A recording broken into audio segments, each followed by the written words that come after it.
Hello friends, मैं आनंद sir आपका science study channel पर स्वागत करता हूं। जैसा कि प्रीवियस क्लास में या प्रीवियस वीडियो में कह लीजिए आप, हमने आपको एक कविता के बारे में बताया था, माई मदर एट 66, और मैंने आपसे कहा था कि मैं नेक्स्ट वीडियो में इसका क्वेश्चन आंसर दूंगा। तो मैं कुछ क्वेश्चन लेकर आया हूं और मैं आपको यकीन दिलाता हूं कि आप इतना क्वेश्चन कर लीजिए, इससे बाहर क्वेश्चन नहीं जाएगा, 100% नहीं जाएगा, भरोसा रखिए। और हाँ, एक बात और कहेंगे, कमेंट बॉक्स में कमेंट जरूर कीजिए, क्योंकि आपके कमेंट बॉक्स को मैं देखता रहता हूं और उस हिसाब से मैं काम करूंगा। तो कमेंट जरूर कीजिए। कमेंट होने से क्या होता है कि इससे मोटिवेशन मिलता है और थोड़ा लगता है कि हाँ, कोई है जो पसंद कर रहा है और जो लाइक कर रहा है, जो फायदे में है।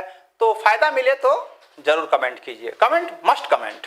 तो आइए देखते हैं इसका question answer, my mother at 66। ज्यादा क्वेश्चन मैं नहीं देता हूं, ये हमारी खासियत है। मैं बहुत कम क्वेश्चन दूंगा और उसी में क्वेश्चन आएगा डेफिनेट, और बहुत सिंपल लैंग्वेज है। आप इसको वीडियो पॉज करके इसको कॉपी कीजिएगा और लिखने की कोशिश भी कीजिएगा। और नेक्स्ट क्लास में मैं इकोनॉमिक्स लेकर आऊंगा, तो मैं आपको इकोनॉमिक्स बताऊंगा। अपने दोस्तों के बीच बात बताइएगा। इकोनॉमिक्स के बाद मैं कंपटीशन का मैथ भी लेकर आऊंगा, तो ये सब अपने दोस्तों को जरूर शेयर कीजिएगा। तो चलते हैं final part of my mother at 66 that has been written by Kamala Das. Question number 1 जो है वो इस तरह से पूछा जा सकता है आपसे, why are the young trees described as sprinting? Why are the young trees described as sprinting? इसका अर्थ यह होता है, जैसा कि हमने आपको बताया था, स्प्रिंटिंग मतलब होता है भागना। तो यहां पर जो बड़े बड़े पेड़ पौधे हैं उन्हें भागते हुए क्यों दर्शाया गया है? शायद आपको हमने कहा था कि that is not scientific cause. यहां पर कोई साइंटिफिक काउज नहीं है, कोई लॉजिक नहीं है, ये दिल का मामला है, ये सेंटिमेंट्स का मामला है। तो उसी हिसाब से हमने इसे यहां पर लिखा है। तो घने वृक्ष को भागते हुए क्यों दर्शाया गया है, व्याख्या किया गया। इसको हमने जो लिखा वो हम इस प्रकार से लिखना चाह रहे थे। जस्ट आई वांट टू से यू, मैं आपको ये बतलाना चाहता हूं कि मैं ये सोच रहा था कि इसे मैं क्या लिखूं। कुछ तो बिना सोचे तो आप लिख नहीं पाएंगे, तो आप ऐसे सोचिए। इन दिस पोएम, इस कविता में ध्यान से सुनिएगा, आप ऐसे ही सोच के लिखिएगा ना तो बहुत आसानी से आप लिख दीजिएगा। कोई जरूरत नहीं है बहुत ग्रामर जानने की, हल्का फुल्का जानिएगा तो लिख दीजिएगा। इन दिस पोएम, इस कविता में, माई मदर एट 66, कविता का नाम क्या है? My mother at 66। तो इस कविता जिसका नाम है my mother at 66, the young trees are described as sprinting. तो घने वृक्ष जो है वो भागते हुए दिखलाए गए हैं। बिकॉज, क्योंकि they are the symbol of joy, क्योंकि वो किसका प्रतीक है? सिंबल मतलब क्या होता है? प्रतीक है। क्योंकि वे खुशी के प्रतीक हैं, एंड हैप्पीनेस, आनंद के प्रतीक हैं, खुशी प्रसन्नता के प्रतीक हैं। And they have no any sorrow, और उन्हें किसी बात का गम नहीं है, और पेन, ना ही किसी बात की तकलीफ, दर्द है। फॉर एनी सेपरेशन, यानी किसी से अलग होने का, किसी से बिछड़ने का उन्हें कोई गम नहीं है।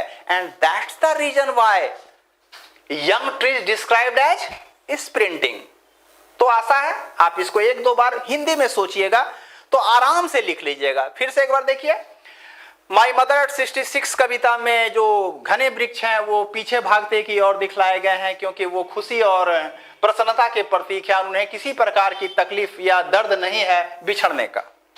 ठीक है, एक बार कोशिश कीजिएगा, लिख लीजिएगा। बस यही मान के चलिए, आप कोशिश कीजिए, लिख लीजिएगा। दूसरा क्वेश्चन, ये क्वेश्चन बहुत इंपॉर्टेंट है, ख्याल रहे। Why has the mother been compared? Why has the mother been compared? मां की तुलना to the late winter moon, शरद के ढलते हुए चांद से क्यों की गई है? मां की तुलना शरद के ढलते हुए चांद से क्यों की गई है? शायद आपको याद होगा, आई हैव टोल्ड यू, हमने आपको बताया था कि मां की तुलना शरद के ढलते हुए चांद से क्यों की गई है। तो उसको थोड़ा सा दिमाग में रखिए और लिखिए। इस क्वेश्चन को एक और तरीके से पूछ सकता है जिसका सेम आंसर है,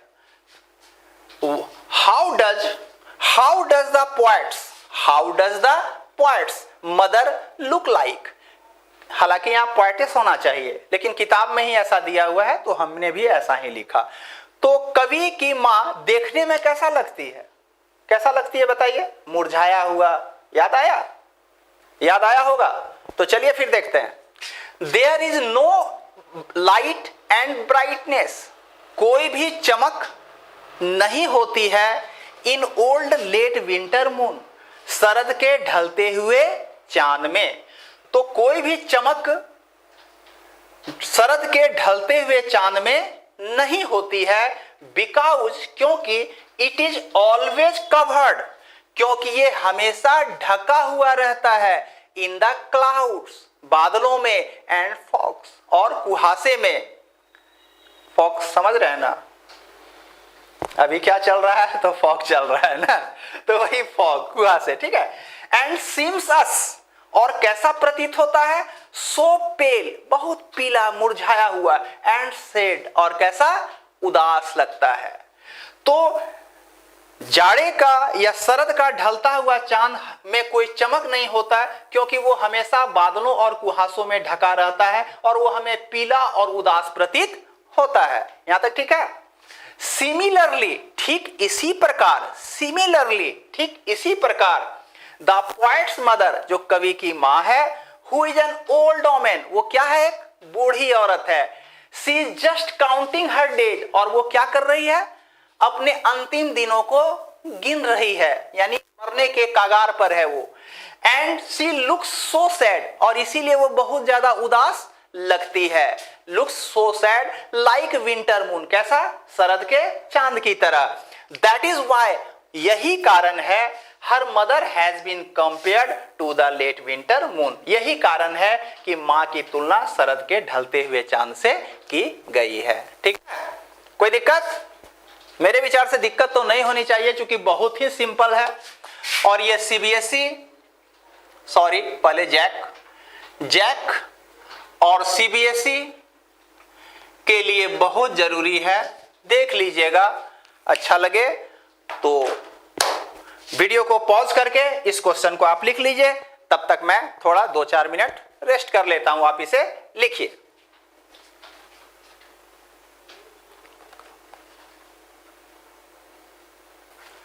ये रहा इसका तीसरा question. Why does the poetess, कवित्री, फील, महसूस करती है, हर ओल्ड फैमिलियर एक, अपने पारिवारिक पीड़ा को वो क्यों अनुभव करती है? And what is her childhood fair, और उसके बचपन का डर क्या है?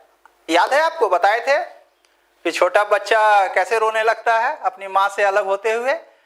तो याद होगा, अगर याद नहीं होगा तो एक बार फिर वीडियो को देखिएगा और मेरी बात सुनिए।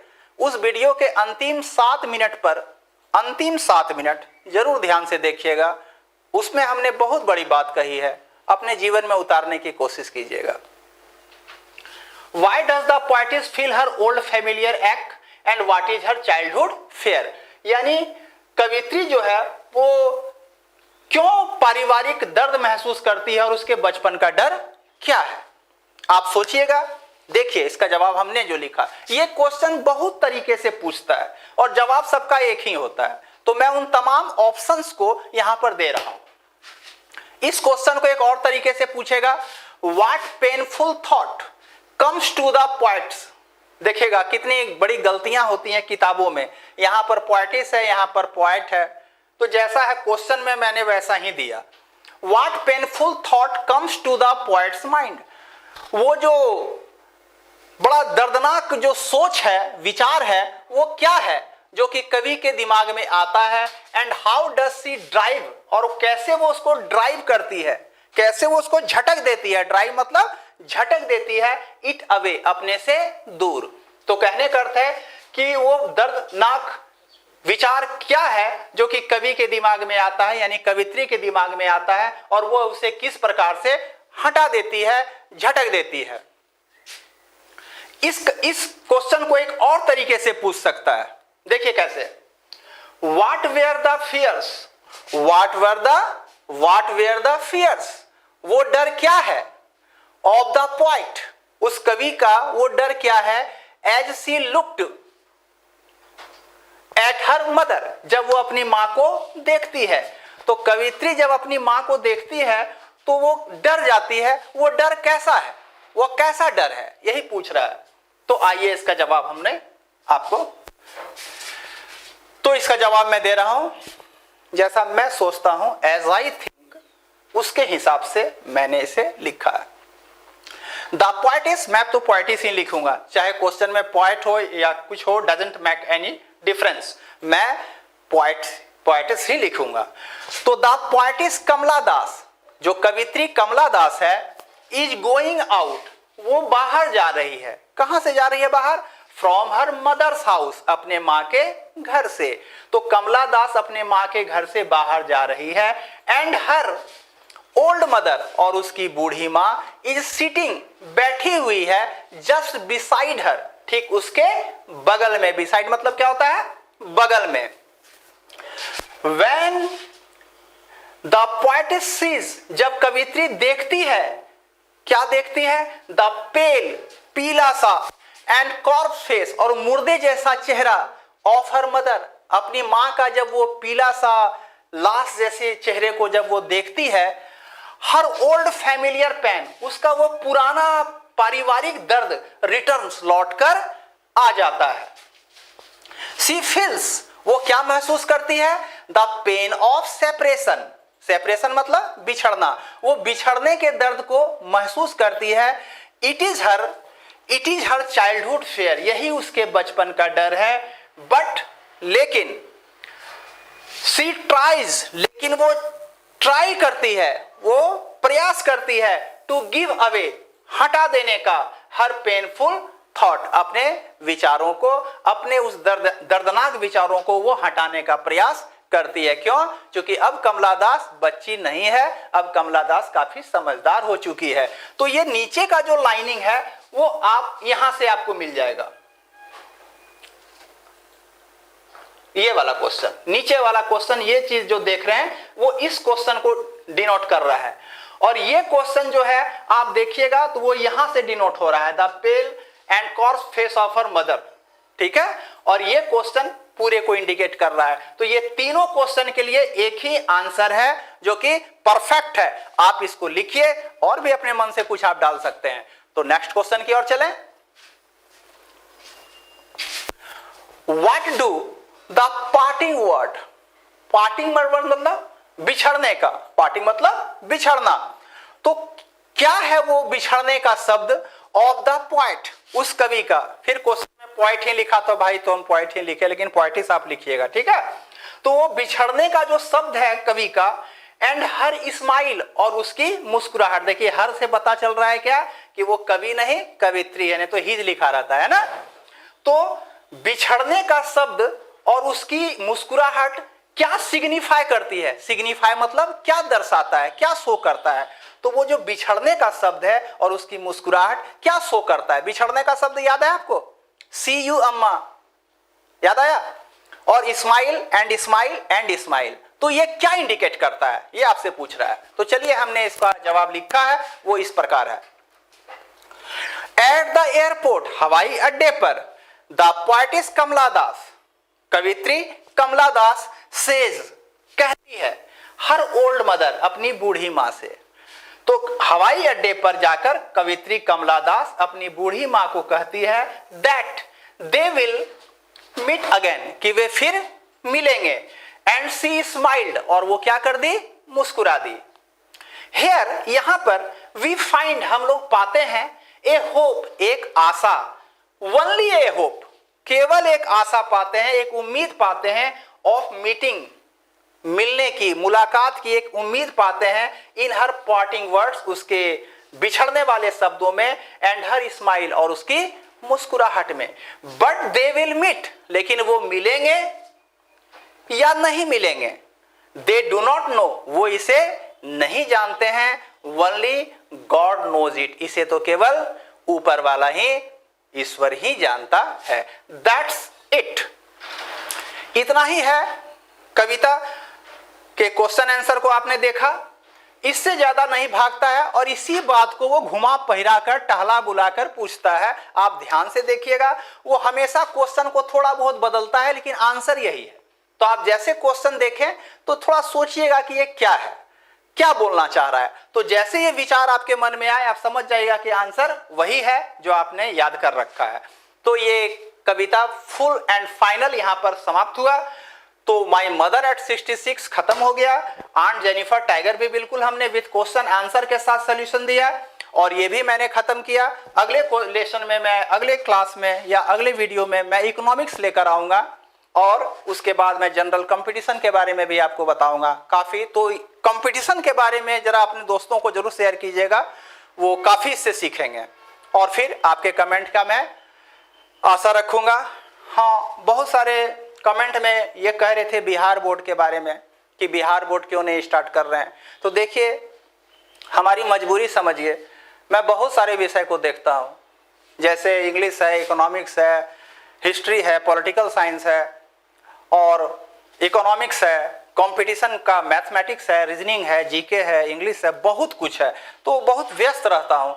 तो इसलिए मैं एक सब्स्टिट्यूट आपके पास दिया, ठीक अपने ही जैसा, राजेश सर को, जो कि आपके पास आए भी थे वीडियो लेकर टेंस के बारे में। तो वो फिर आएंगे और वो आपको टेंस के बारे में पढ़ाएंगे। वो आपके लिए जनरल कंपटीशन में भी बहुत ही लाजवाब टीचर हैं और उनका पढ़ाया हुआ काफ़ी सिलेक्शन भी लिया है स्टूडेंट सब। तो उनको वॉच कीजिएगा तो आप बिहार लेवल को आप उनसे कवर कर लीजिए भाई, और जनरल कंपटीशन का भी इंग्लिश उनसे कवर कीजिए और हमको जरा सा इसी पे रहने दीजिए। तो फिर मिलेंगे आपसे, उम्मीद करेंगे कि कमेंट कीजिएगा और जैसा हो कमेंट बॉक्स में जरूर लिखिएगा, अच्छा बुरा जो भी हो लिखिएगा। आपके हर आलोचना हमारे सर आंखों पर, मैं उसे सुधारने की कोशिश करूंगा। तो फिर मिलते हैं, तब तक के लिए घर में सुरक्षित रहिए, पढ़िए और खूब आगे बढ़िए। टिल देन, गुड बाय, जय हिंद।